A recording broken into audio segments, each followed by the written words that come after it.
বাংলাদেশটাকে ছাত্র ভাইয়েরা স্বাধীন করেছে আবার নতুনভাবে। এই জন্য আমরা বুক ফুলিয়ে ইমানের কথা বলতে পারি, দ্বীনের কথা বলতে পারি। আল্লাহর জমিনে আল্লাহর বিধান কায়েমের পক্ষে আমরা স্লোগান তুলতে পারছি, যেটা আমরা বিগত 17 বছর পারি নাই।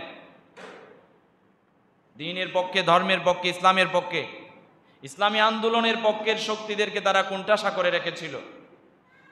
নারায়ে তাকবীরের স্লোগান তুললেই পরে তাকে জঙ্গি ট্যাগ লাগায়া জেলখানায় ঢুকাতো। এই সমস্ত স্বৈরা শাসককে যারা হটায়া দিয়া বাংলাদেশটাকে আবার নতুনভাবে স্বাধীন করেছে, তারা গিয়েছেন গোপালগঞ্জে। তাদেরকে দুনিয়া থেকে একেবারে সরিয়ে দেওয়ার জন্য গোপালগঞ্জের কিছু অস্ত্রধারী সাধারণ পাবলিকের ভেতর থেকে অস্ত্র প্রশিক্ষণওয়ালা লোক তাদেরকে একেবারে নিহত করার জন্য চেষ্টা করেছিল।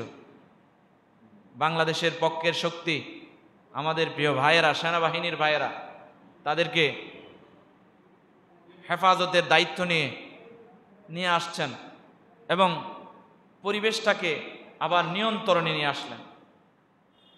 একটু চিন্তা করে দেখেন, যে মানুষগুলো বাংলাদেশের জন্য যুদ্ধ করেছে, এই মানুষগুলোকে গোপালগঞ্জের লোকেরা একেবারে মেরে ফেলতে চায়, শেষ করে দিতে চায়।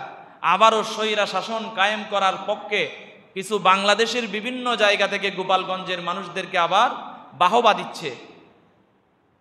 গোপালগঞ্জের মতো জাগ্রত হওয়ার জন্য তারা ব্রিফিং করছে। জুড়ে বলেন না নাউজুবিল্লাহ। গোপালগঞ্জের মানুষ বলে যে, জনগণ বলে যে আমরা বাংলাদেশ থেকে আলাদা। তাহলে গোপালগঞ্জের যত লোক আছে তারা যদি সেটা মনে করে থাকে, তাহলে তারা বাংলাদেশের লোক না। কিন্তু গোপালগঞ্জ এলাকাটা, এই জায়গাটা, এই উপজেলাটা, গোপালগঞ্জ এটা বাংলাদেশের জায়গা, বাংলাদেশের ভূখণ্ড। তারা যদি দাবি করে তারা বাংলাদেশের নয়, তাহলে বাংলাদেশ থেকে বের হয়ে যাক, আমাদের কোনো আফসোস নাই। জোরে বলেন ঠিক কিনা? কিন্তু বাংলার জমিনে, বাংলাদেশে যারা রক্ত জড়িয়ে,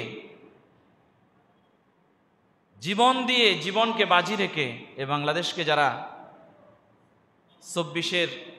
5 আগস্ট স্বাধীন করেছে এবং স্বৈরা শাসক সহ তার দল বল 14 গোষ্ঠী বাংলাদেশ থেকে পালাতে বাধ্য হয়েছে, তারা যেন আর কিয়ামত পর্যন্ত ফিরতে না পারে। জোরে বলেন আমিন।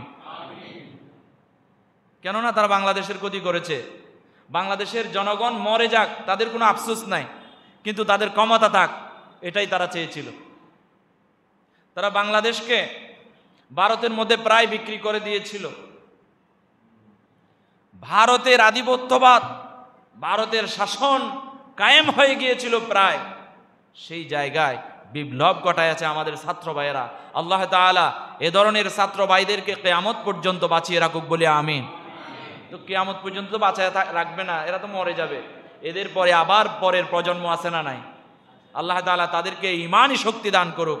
যখন অন্যায় দেখবে প্রতিবাদ করবে, যখন অশ্লীলতা দেখবে প্রতিবাদ করবে, যখন স্বৈরা শাসকের জন্ম নিবে তখন তারা প্রতিবাদ করে স্বৈরা শাসককে পালাতে বাধ্য করবে দেশ থেকে। জুড়ে বলেন ঠিক কিনা? আজকে যদি তাদের মতো প্রতিবাদী লোক সোহাগকে মেরে ফেলার সময় আশপাশে থাকতো, তাহলে সোহাগকে এভাবে নির্মমভাবে হত্যা হতো না। বাংলাদেশের বিভিন্ন জায়গায় অন্যায়ভাবে, নির্মমভাবে মানুষকে হত্যা করছে। আজকে যদি